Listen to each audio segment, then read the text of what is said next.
Remember that scene in Back to the Future Part 2, where Marty McFly casually dodges flying taxis in a floating DeLorean? Yeah, that was supposed to be 2015. It's 2025 now, and we're still stuck in traffic. For over 100 years, flying cars have been the ultimate symbol of the future. Every decade, we're told, they're coming soon, just 5 more years. This is the breakthrough. Yet, here we are. So what's really holding flying cars back? Is it just battery technology? Safety fears? Government regulations? Or is the truth far more complicated? Today, we're exposing the real reasons flying cars aren't still part of your daily commute, and why the future may look very different from what sci-fi promised. And trust me, some of these may surprise you. Welcome back to the channel where we break down the future of flight, electric aviation, and next-gen mobility. If you love eVTOLs, drones, and futuristic transport, you're in the right place. Let's dive in. For decades, flying cars have lived rent-free in our imagination. From the Jetsons to Blade Runner to Star Wars speeders to Iron Man casually hopping into the sky. We were promised a world where roads disappear, traffic vanishes, and personal flight becomes as normal as driving. The very first real flying car prototype actually appeared in 1917. Since then, over 80 companies have attempted to build one. So why hasn't it worked? Here's the uncomfortable truth. A flying car isn't just a car that flies, it's also an aircraft that drives. And that creates a disaster of compromises. Because cars and aircraft are engineered for completely opposite purposes. One needs weight, crash protection, low speeds, high friction. The other needs extreme lightness, perfect aerodynamics, massive power-to-weight ratios, and zero margin for failure. Trying to merge both into one vehicle is like asking a submarine to become a motorcycle. It sounds cool. Engineering-wise, it's a nightmare. Let's start with the single most dangerous challenge. 1. Vertical takeoff isn't easy. Flying cars don't use runways. They must take off vertically, like helicopters. That requires perfect balance, rapid thrust control, complex flight computers, redundant safety systems, and instant failure detection. One tiny error at 300 feet doesn't cause a crash. It causes a fatal free fall. Unlike airplanes, there's no glide, no emergency runway, no second chance. Now add this to everyday drivers, not trained pilots. That alone is terrifying. Battery density is still the deal breaker. Everyone thinks once batteries improve, flying cars will explode. Not so fast. Here's the brutal reality. A Tesla battery stores about 250 watt-hours per kilogram. Jet fuel stores 12,000 watt-hours per kilogram. That's a 50x energy gap. Now think about what vertical flight demands. Instant power surge, sustained thrust, lift against gravity, emergency reserve power. Even the best lithium batteries today barely allow 20 to 30 minutes of safe flight, with almost no payload. Add passengers, air conditioning, composite safety structures, redundant motors, emergency systems, and your flight time collapses.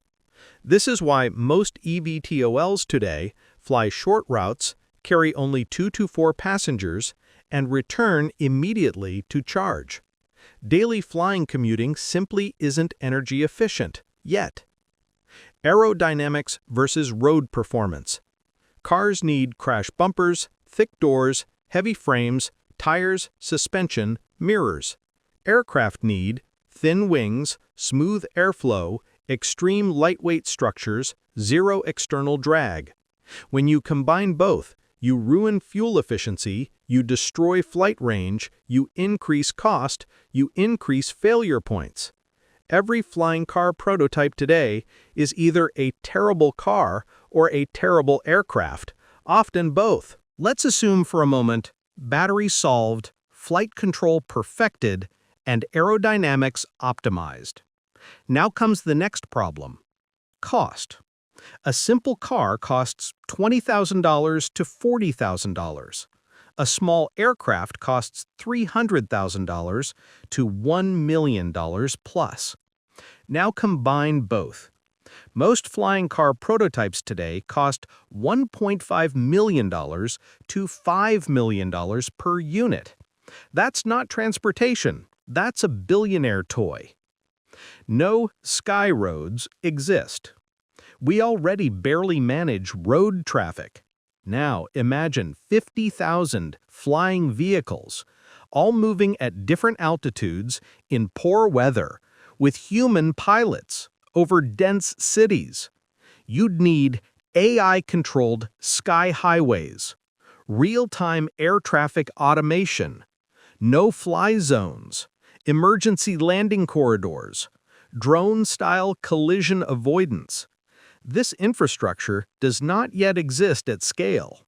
Without it, personal aerial traffic would be absolute chaos. Maintenance and ownership nightmares. Flying vehicles require aviation certifications, constant inspections, engine cycle tracking, structural fatigue analysis, software redundancy testing. Unlike a car, you can't skip maintenance. One missed inspection mid-air equals a catastrophic failure. So ownership becomes paperwork-heavy, costly, time-consuming, and legally dangerous. This alone kills mass adoption. 4. Regulatory red tape and public fear. Even if the tech worked, even if it was cheap, even if batteries were perfect, you still face the biggest wall of all: authority aviation regulation.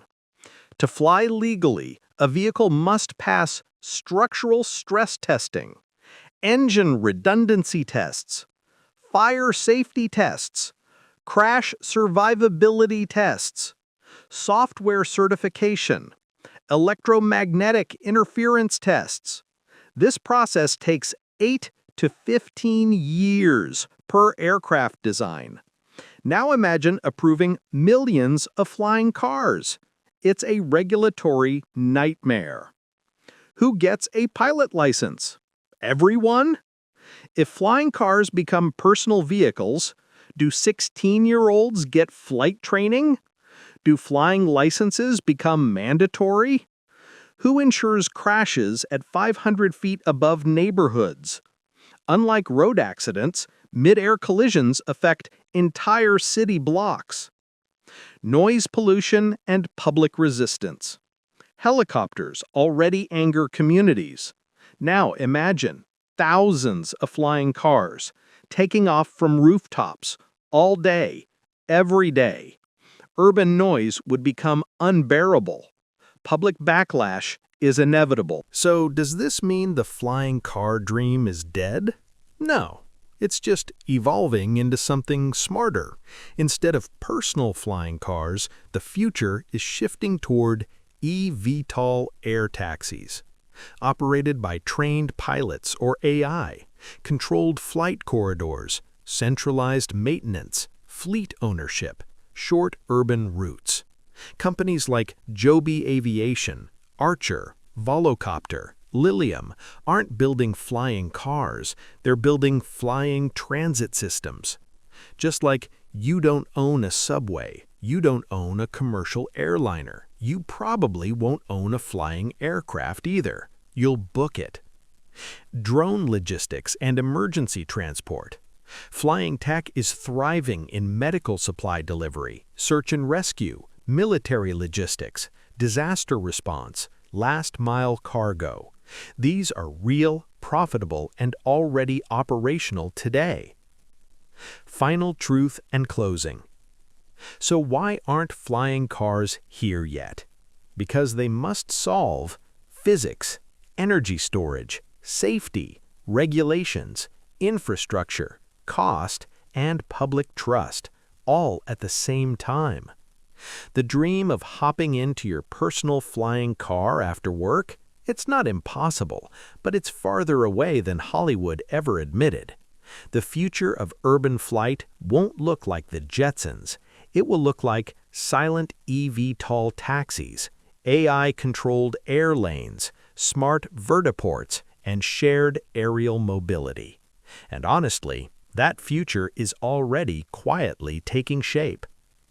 If you enjoyed this breakdown, like the video, subscribe for more electric aviation and future mobility content, and comment below. Would you trust a flying car over your city?